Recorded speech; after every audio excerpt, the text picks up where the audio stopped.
अस्सलाम वालेकुम व्यूअर्स, मैं हूं समीना पाशा। उम्मीद है आप लोग खैरियत से होंगे। व्यूअर्स, कुछ आम खबरें और अपडेट्स लेकर इस व्लॉग में आपके सामने हाजिर हैं। जनाब, इंपॉर्टेंट खबरें हैं जी, क्योंकि एक तो आपको बताएंगे कि अडयाला के बाहर आज सुहेल आफरीदी ने बड़ी अहम गुफ्तगू की है। दूसरी तरफ गिलगित बल्तिस्तान में सलमान अकरम राजा, शौकत बसरा, नईम हैदर पंजोता के साथ क्या हुआ, और कायद मियां नवाज शरीफ साहब भी पहुंचे वहां पर अपनी इलेक्शन कैंपेन के लिए, तो वहां पर उन्हें कैसा रिस्पॉन्स मिला। इसके साथ साथ कुछ दीगर अहम खबरें इस व्लॉग का हिस्सा। आपसे रिक्वेस्ट है कि चैनल को सब्सक्राइब कर लें अगर अभी तक सब्सक्राइब नहीं किया। तो पहले बात कर लेते हैं अडयाला के बाहर क्या सूरत हाल है। मंगल का दिन बहनें पहुंच चुकी इमरान खान साहब से मुलाकात के लिए, लेकिन वक्त मुकर्ररा तक भी कोई मुलाकात उनसे नहीं करवाई गई।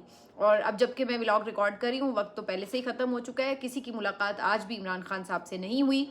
सुहेल आफरीदी खैबर पख्तूनख्वा हाउस से अडयाला के लिए रवाना हुए। उनके साथ पार्लियामेंटेरियंस थे और उनकी कैबिनेट के मेंबर्स भी थे। लेकिन अगर कोई ये कहे कि वो बहुत बड़ा कोई काफिला लेकर वो आए, तो ऐसा नहीं था। एक तो ये कि वो खैबर पख्तूनख्वा हाउस से आए हैं, कोई पेशावर से नहीं आए, और यहाँ से वो अपने पार्लियामेंटेरियंस के साथ ही आए हैं, एमपीएस के साथ आए हैं। और यहाँ आकर उन्होंने अलीमा खान साहिबा के साथ बैठकर इजहार यकजहती भी किया और बड़ी अहम गुफ्तगू भी की।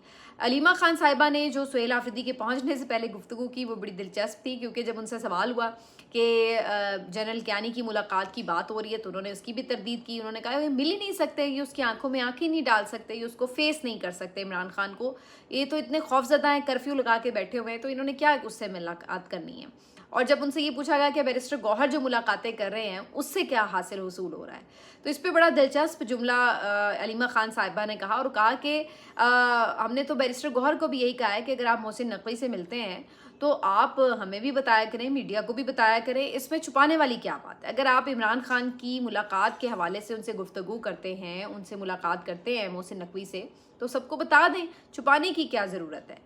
लेकिन जब उनसे ये पूछा गया कि क्या उन मुलाकातों से कोई फ़ायदा हो रहा है, तो उन्होंने कहा कि बिल्कुल कोई फ़ायदा नहीं हो रहा। आप खुद बताएं कि क्या कोई फ़ायदा आपको नज़र आ रहा है। बुशरा बीबी की तो फैमिली से फिर भी मुलाकात हो गई थी, लेकिन इमरान खान साहब से तो किसी की मुलाकात नहीं करवाई गई। तो अलीमा खान साहिबा ये समझती हैं कि मोहसिन नकवी साहब जो हैं, वो बैरिस्टर गौहर के साथ जो भी वादे वईद करते हैं वो कोई पूरे नहीं होते, और ना ही इमरान खान साहब के ऊपर किसी किस्म की सख्ती में कोई कमी की जाती है, बल्कि इमरान खान साहब के ऊपर उसी तरह से पाबंदियां बरकरार हैं। तो उन्होंने बड़ी दिलचस्प ये बात की कि सुहेल आफरीदी या बैरिस्टर गौहर उनसे मिलते हैं तो उन्हें बताना चाहिए था। याद रहे कि सुहेल आफरीदी ने इस मुलाकात से मुतल्लिक ये कहा था ट्वीट में कि ये सिक्योरिटी से मुतल्लिक और सूबाई अमन अमान से मुतल्लिक जो था एक मुलाकात थी, और इसमें कोई सियासी गुफ्तगू नहीं हुई। हालांकि अलीमा खान साहिबा खुद बता रही हैं कि उन्होंने जब उनसे बात की सुहेल आफरीदी से या बैरिस्टर गौहर से, तो उन्होंने बताया कि उस पर इमरान खान साहब की मुलाकात के हवाले से गुफ्तगू हुई। तो ये वही बात है जो मुझ समेत बहुत से सहाफ़ियों ने उसी वक्त कह दिया था कि ये बिल्कुल गलत बयानी है कि जी कोई सिक्योरिटी के हवाले से मीटिंग थी।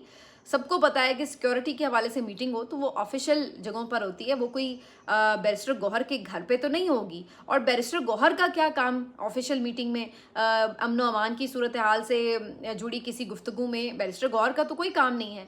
तो खालिस्तान ये एक सियासी मुलाकात थी और बैरिस्टर गौहर की एफर्ट से थी, और इसी वजह से वो उनके घर पर हुई। कोई इसका ताल्लुक अमन अमान से या किसी बाकी सूबाई मामलात से नहीं था। लेकिन बिला वजह गलत बयानी करके अपने ऊपर तनकीद का एक रास्ता खोला जाता है। अगर इस हवाले से गुफ्तगू थी तो आप उसको बड़ा ओपनली ओन कर सकते हैं कि भी बिल्कुल इमरान खान साहब की मुलाकात के हवाले से मैंने बात की है उनसे और मैं करूँगा। ये तो बल्कि आपके लिए एक क्रेडिट की बात होनी चाहिए कि आप कोई एफर्ट कर रहे हैं अपने इमरान खान की लीडर की रिहाई के लिए, बजाय इसके कि आप इसको छुपा रहे हैं कि नहीं जी हमने हमने बात नहीं की। भाई क्यों नहीं की, करनी थी अगर नहीं की तो ये एक गलत स्ट्रैटेजी थी जो उल्टी पड़ी और एक्सपोज भी हो गई, उसी वक्त भी एक्सपोज हो गई थी, और उसके बाद अब अलीमा खान साहिबा ने मज़ीद उसको एक्सपोज कर दिया। तो मेरे ख्याल से इस किस्म की बातें करने की ज़रूरत नहीं होती, और ऐसे झूठ बोलना या गलत बयानी करना जो कि फ़ौरन ही कमज़ोर झूठ होते हैं, पकड़े जाते हैं, तो इससे कोई फ़ायदा नहीं होता। और जहाँ ज़रूरत भी नहीं है झूठ बोलने की, एक तो होता ना कि कोई वाकई ऐसे सीगा राज था कि भाई नहीं बताना ज़रूरी था, तो फिर तो बात समझ में भी आती है। ये कोई ऐसी बात नहीं थी जिसके ऊपर गलत बयानी की जाती है। आप इसको बड़ा आराम से ओन कर सकते थे कि जी बिल्कुल मुलाकात भी हुई है और इस बारे में बात भी हुई है। आगे उनके ऊपर होता है कि जनाब आपने मिलवाया उसके बाद कि नहीं मिलवाया, तो उल्टा सब उनको ही कहते हैं कि भाई आप मुलाकात करते हैं, यकीन दहानी कराते हैं, लेकिन उसके बाद इमरान खान की मुलाकातें बहाल नहीं होती, तो वो एक अलग सिचुएशन होती। तो बहरहाल ये हुआ सुहेल आफरीदी के मामले के के ऊपर जो अलीमा खान साहिबा ने गुफ्तगू की। अब सुहेल आफरीदी भी पहुंचे अडयाला और उन्होंने वहाँ पर फुटपाथ पर बैठकर अलीमा खान साहिबा के साथ इजहार यकजहती भी किया और मीडिया से गुफ्तगू भी की। यहाँ पर उन्होंने एक दफ़ा फिर वो मुतालबा दोहराया कि हम यहाँ इसलिए आए हैं कि बहनों से इजहार यकजहती करें और ये मुतालबा करें कि इमरान खान को शिफा इंटरनेशनल हॉस्पिटल जो है वो मुंतकिल किया जाए, उनका इलाज होना चाहिए, उनकी मुलाकातें होनी चाहिए उनकी फैमिली के साथ, लॉयर्स के साथ। हमारा यही एक सादा सा मुतालबा है जो बिल्कुल जायज़ और कानूनी मुतालबा है। और सुहेल आफरीदी साहब ये कहते हैं कि जब आप इमरान खान को पिम्स ले जा सकते हैं तो शिफा इंटरनेशनल क्यों नहीं ले जा सकते। अच्छा है कि वहाँ पर फैमिली की मौजूदगी में उनका इलाज हो ताकि सब सेटिस्फाइड हों कि भाई उनको एक प्रॉपर ट्रीटमेंट जो है वो मिल रहा है। लेकिन ऐसा लगता है कि जैसे जानबूझकर कुछ छुपाया जा रहा है। और क्या करना चाहते हैं आप इमरान खान के साथ। और फिर उन्होंने वार्न किया कि जो भी आप इमरान खान के साथ करना चाहते हैं याद रखिए कि कौम आपको माफ़ नहीं करेगी, खामोश नहीं बैठेगी। तो ये सुहेल आफरीदी की गुफ्तगू। एक और अहम मामले पर उन्होंने बात की क्योंकि सूबाई हुकूमत के बजट की आमद है तो सुहेल आफरीदी ने इस बजट के हवाले से 2-3 बड़े अहम कंसर्न्स के ऊपर जवाब दिया। क्योंकि सोशल मीडिया पर आप देख रहे होंगे कि एक बड़ी कैंपेन चल रही है कि सूबाई हुकूमत जो है वो सरप्लस बजट देने जा रही है और सरप्लस बजट देने से फ़ायदा जो है वो वफाकी हुकूमत को होता है, वो स्ट्रेंथन होती है। तो हर कोई उनसे ये डिमांड कर रहा था कि अगर आपके पास इजाफी पैसे हैं तो आप वो पैसे सूबाई हुकूमत जो है ख़ुद सूबा खैबर पख्तूनख्वा की आवाम के ऊपर लगाएं और कोई ज़रूरत नहीं है सरप्लस बजट देने की, जिसकी वजह से उल्टा सिर्फ जो है वो इस हुकूमत को फ़ायदा होता है, उससे हमें बदले में क्या मिलता है। तो ये बहुत सोशल मीडिया के ऊपर तनकीद भी हो रही थी और डिमांड की जा रही थी कि जो बजट पेश किया जा रहा है उसको सरप्लस ना दिखाया जाए। उसके ऊपर सुहेल आफरीदी ने आज जो गुफ्तगू की है अडयाला के बाहर, उन्होंने कहा कि ये बड़ा बैलेंस बजट है और इसमें कोई हम सरप्लस बजट देने नहीं जा रहे। और उन्होंने कहा कि ये बिल्कुल इमरान खान के विजन के ऐन मुताबिक बजट होगा जिसमें हम ह्यूमन डेवलपमेंट के ऊपर काम करेंगे, यानी इंसानों के ऊपर फोकस कर रहे हैं। उन्होंने कहा कि सेहत के ऊपर, तालीम के ऊपर, बेरोज़गारी के ऊपर, सयाहत के ऊपर, एग्रीकल्चर के ऊपर हम काम करने जा रहे हैं और जो ख़ास तौर पर पिसा हुआ तबका है उसको उठाने के लिए उनके लिए बहुत सी स्कीम्स लेने जा रहे हैं। तो हम यहाँ पर इस बजट में आप देखेंगे कि बिल्कुल एक बैलेंस बजट देंगे जो कि अवाम दोस्त बजट होगा और कोई फ़िक्र वाली बात नहीं है खैबर पख्तूनख्वा के शहरियों के लिए, उन्हें बहुत अच्छा बजट मिलने जा रहा है। अलबत्ता उन्होंने कहा कि जो वफाकी बजट है वो बहुत ज़्यादा प्रॉब्लमेटिक होगा और आप देखेंगे कि उसके लिए उसके असरात जो है वो मईशत पर कितने मनफी आएंगे। तो सुहेल आफरीदी ने इस गुफ्तगू में 2 बातें बता दी। एक तो ये कि ये भी उन्होंने बताया कि बजट जो है वो कैबिनेट ने ऑलमोस्ट मंजूर कर दिया है, यानी उसका जो पेपर वर्क है वो हो गया है। अच्छा, अब उसमें भी एक तो ये भी तनकीद हो रही थी कि जी बजट आप पेश ही क्यों कर रहे हैं इमरान खान की मुशावरत के बगैर। तो उसमें तो फिर वही बात है कि जो इमरान खान ने पिछले साल कही थी कि आप मेरे से मुशावरत करें, लेकिन फिर जब मुलाकातें ही बंद हो गई तो फिर अल्टीमेटली इमरान खान साहब से मुशावरत के बगैर ही बजट पेश भी करना पड़ा, बजट पास भी करना पड़ा और उसके बाद जो भी मामला थे फिर उनको उसी तरह रेगुलर रूटीन के मुताबिक चलाना पड़ा। तो इस दफ़ा भी यही सूरत हाल नज़र आ रही है, बल्कि पिछली दफ़ा तो फिर भी एक आध मुलाकात बाद में कहीं हो ही गई थी, लेकिन इस दफ़ा तो वो भी कोई इम्कान नहीं है। 8 महीने हो चले हैं सुहेल आफरीदी को वज़ीर आला बने हुए और 8 महीने में सुहेल आफरीदी के साथ कोई मुलाकात नहीं हुई, बल्कि सूबाई हुकूमत के किसी भी मेंबर के साथ इमरान खान साहब की कोई मुलाकात सिरे से हुई ही नहीं है। तो फिर क्या मुशावरत होनी है और क्या बजट होना। तो फिर दूसरा ऑप्शन तो यही है कि फिर आप बजट ना पेश करें। ना पेश करने का मतलब यही है कि सूबाई मामलात रुक जाएंगे, अपने ही अवाम जिन्होंने आपको वोट दिया है उनको तकलीफ भी होगी और सारे मामलात उसी तरह से जो है वो बनेंगे कि जी इनके पास शायद बजट पास करने की अक्सरियत नहीं है वगैरह वगैरह। तो ये वही बातें हैं जो अली अमीन गंडापुर साहब की हुकूमत में भी कही जाती थी कि जी आप बजट नहीं हम रोक सकते वरना इमरान खान की हुकूमत गिर जाएगी। जो सूबाई हुकूमत है वो इमरान खान की हुकूमत है, तो हमें इमरान खान ने ये तो नहीं कहा कि हुकूमत गिर जाने दो, तो हम ये रिस्क नहीं ले सकते। अब यही बातें ज़ाहिर है यहाँ पे भी इम्प्लीमेंट हो रही हैं। अब सवाल ये है कि अगर सुहेल आफरीदी साहब यहाँ पर ज़्यादा देर गुफ्तगू करते हैं, बैठते हैं, तो उसके बाद अल्टीमेटली वो यहाँ से चले जाएंगे। ज़ाहिर मुझे ऐसा नज़र नहीं आ रहा कि कोई बहुत लंबा धरने का प्लान है और अल्टीमेटली बहनें भी यहाँ से चली ही जाएंगी। तो मैं तो इस हवाले से बिल्कुल क्लियर हूँ। वैसे भी आज कोई बाकी क़यादत मौजूद नहीं है यहाँ पर और बाकी क़यादत जो है वो गिलगित बल्तिस्तान पहुँची। सलमान अकरम राजा साहब, शौकत बसरा, नईम हैदर पंजोता साहब, ये सब गिलगित बल्तिस्तान पहुँचे कैंपेन के लिए, लेकिन इनको पहले ही जो चेक पोस्ट है वहीं से वहाँ से उन्हें वापस रवाना कर दिया गया, सूबा बदर कर दिया गया और कहा गया है कि जी आपको इजाज़त नहीं है यहाँ पे आकर कोई इलेक्शन कैंपेन करने की। तो उनको सूबाई पुलिस ने वहाँ पर अपने हिसार में लिया और वहाँ से उन्हें बाहर निकाल के गिलगित बल्तिस्तान से छोड़ आए हैं। और ये मामला पहले आपको पता है जुनैद अकबर के साथ भी हो चुका है। सिर्फ शाहिद खटक साहब हैं जो वहाँ पे किसी न किसी तौर अपनी कुछ थोड़ी बहुत कैंपेन चला रहे हैं, बाकी वहाँ पर कोई ख़ास आपको पीटीआई का ऐसा अहदेदार नज़र नहीं आ रहा जो कहीं और किसी इलाके से है और यहाँ पर आकर कैंपेन चला रहा हो। अलबत्ता बाकी जमातें जो हैं वो भरपूर अंदाज से अपने लाओ लश्कर के साथ, प्रोटोकॉल्स के साथ, फ्री हैंड के साथ आपको अपनी कैंपेन चलाती नज़र आ रही हैं। अब तो मियाँ नवाज शरीफ साहब भी पहुँच चुके हैं और उन्होंने आज एक ख़िताब किया है। वैसे तो जलसा भी नहीं कह सकते क्योंकि इंडोर सी कोई एक्टिविटी थी शामियानों के अंदर, तो वहाँ पर उन्होंने ख़िताब किया। अच्छा, अब मियाँ साहब जो हैं वो बड़े अरसे के बाद बाहर निकले और ख़िताब किया, तो उनके ख़िताब के ऊपर जो है वो ज़ाहिर है सब गौर कर रहे थे कि भाई आज वो क्या ख़ास बात करेंगे अपने ख़िताब में।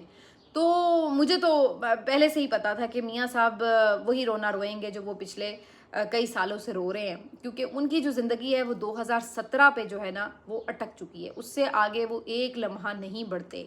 जब उनको वजारत उज़्मा से हटाया गया था, ना अहल कराया गया था, उसके बाद से ऑनवर्ड्स उनको दुनिया भर की नेमतें मिल गई हैं, लेकिन उस बंदे के मुंह पर कलमा शुक्र नहीं है बल्कि नाशुक्री ही है। और वो अभी तक उसी बात पर रो रहा है कि मुझे वजारत उज़्मा से क्यों निकाला। हालांकि उसके बाद ना सिर्फ ये कि उनकी हुकूमत चलती रही थी, शाहिद खाकान अब्बासी साहब वज़ीर आज़म बने थे, तो हुकूमत उनकी नहीं गिरी थी नून लीग की।